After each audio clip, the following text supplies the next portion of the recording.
I never thought I'd find my 67-year-old father sprawled unconscious on our driveway, blood pooling beneath his head, all because of a trash can dispute. You should have seen Karen Mitchell's face when I dropped the bombshell at the emergency HOA meeting that I owned her house. Let me rewind a bit. My dad was staying with me to help with home renovations while I recovered from knee surgery. Karen, our overzealous HOA president, had shoved him over a misplaced trash bin. What she didn't realize was that she'd just assaulted the father of the guy who secretly owned her home in half the neighborhood. Behind my unassuming facade, I was a real estate investor who'd quietly snapped up 27 of the 50 homes in Pinewood Estates, including hers. For years, I documented her reign of petty tyranny, biding my time. Sitting by Dad's hospital bed, hearing about his concussion and 20 stitches, I knew it was time to show who really held the reins in Pinewood. It all started 3 years ago when Karen Mitchell took over as HOA president. At first, her obsession with perfection seemed harmless lawns mowed, holiday lights removed on schedule. But power warped her. Soon, she was issuing citations for unapproved mailbox shades and excessive bird feeders. From my home office, I watched her bring Mrs. Sophia Alvarez to tears over a memorial garden for her late husband. Section 12, Paragraph 7 bans unauthorized plantings. Karen barked, unmoved. The next day, the garden was gone, along with Sophia's comfort. The Carter family fought her for months over their daughter's wheelchair ramp. Wrong color scheme, Karen insisted, fining them due law $500 until they repainted it beige. Yet her cousin's basketball hoop explicitly banned stood untouched. The Shaw family got weekly tickets for religious decorations, while Karen's friend Emily Watson displayed the same without a peep. College student Mia Evans was reported for suspicious behavior or just jogging. Each incident was worse than the last. While I was laid up recovering, Dad came to help with projects I couldn't manage. At 67, he wouldn't sit still, despite my protests. Idle hands are the devoyel's playground, he'd say with a grin, showing up at dawn with coffee and pastries.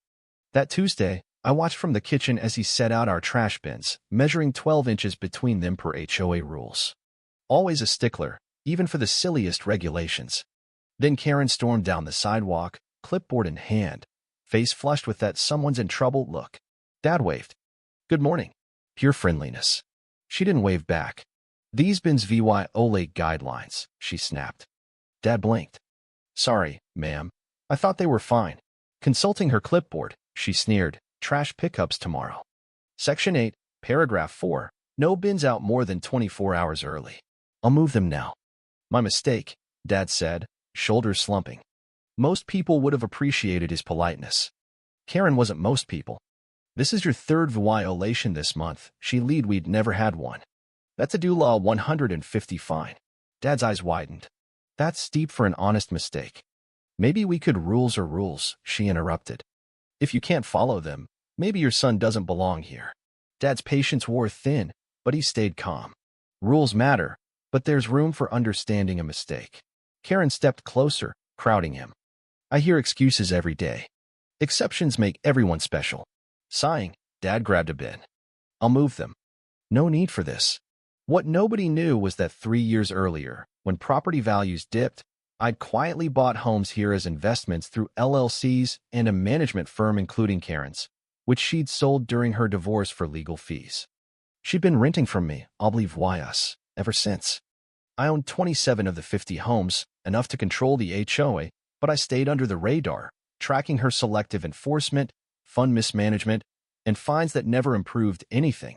I was waiting for the right moment. I never imagined it'd come because she attacked my dad over trash. What happened next still chills me. Karen yanked the bin from Dad. Too late. The violation's logged. When he reached for it gently, she snapped, chauvining him hard. My 67-year-old father, still healing from a hip replacement, stumbled back on our sloped driveway. I watched in horror as he flailed and cracked his head on the concrete. I rushed out, knee brace be damned, dropping beside him. He wasn't MOVYing, blood spreading. Dad! Dad! I shouted. Karen froze, color draining. He resisted. It was an accident, she stammered, stepping back. Call an ambulance. I yelled, checking his pulse. Neighbors ran out, Mrs. Alvarez with towels, Mr. Robert Hayes, a retired doctor, helping as I dialed 911. Paramedics arrived quickly. What happened? One asked. Before I could answer, Karen jumped in. He fell. An accident. I glared. She pushed him. Witnesses saw. Neighbors nodded. 3 hours later, I sat by Dad's hospital bed concussion, 20 stitches, 48-hour watch due to his age. My phone buzzed with neighbors' support and more Karen horror stories, stoking my resolve. This wasn't just about Dad. It was a neighborhood held hostage by a tyrant who'd gone too far. Seeing his bruised face, bandaged head, holding his worn hand, my decision hardened. Time to end her rule and play my cards. 3 days later, Dad came home, shaky but recovering. Karen, charged with assault, made bail, claiming Dad was aggressive. She called an emergency HOA meeting that night to spin the narrative. I should stay, Dad said, adjusting his tie. No, I insisted. I want you there. Trust me. The community center hummed with new faces drawn by the drama.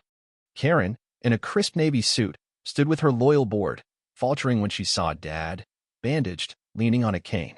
Let's begin, she declared, gavel tapping. We've had an incident blown out of proportion. I stood, cutting in. An incident where you assaulted my elderly father over a trash can, left him bleeding. That's a crime, Karen. Murmurs erupted. Her face reddened. You're out of order. Leave if you can't be CIVYL. I limped forward, knee throbbing. No, Karen, you're out of order, always have been. Facing the crowd, phones recording, I said, I'm Ethan Brooks. I've lived here 5 years, keeping a low profile. What you don't know, I'm the primary owner of EB Capital Investments. Gasps. Karen scoffed. Why should we care? Her voice unsteady. I smiled. Because EB Capital owns 27 homes here, including yours, Karen. Silence fell. Her face paled. Impossible. I own my house. I flashed my phone. Property records glowed on the screen behind Meth Alvarez's house, the Hayeses, the Carters, and 124, Pinewood Lane, hers. You've rented from me for 3 years since your divorce sale. She gripped the podium, knuckles white. A lie. I've tracked you, Karen. Every abuse, selective rule, financial mess. The doula $50,000 for a playground that never happened. Security cameras from your brother-in-law at triple cost. Whispers grew. Board members edged away. 3 years, you've terrorized us. Finding the Shaws for decorations, but not Emily. Axing the Carter boys hoop, but not your cousins. Breaking Mrs. Alvarez over her garden while your yard breaks 7 rules. I pointed to Dad. But show VYing him? Your final mistake. The room hung on my words. As majority owner, I'm removing Karen Mitchell from the board, effective now. A forensic audit will dig into 3 years of HOA funds. Every fine she issued will be re-VYEU'd, possibly refunded. She sputtered.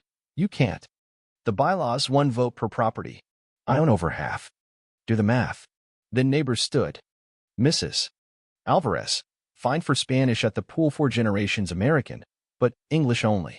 Mr. Carter, our daughter's ramp cost thousands. Karen called it an eyesore.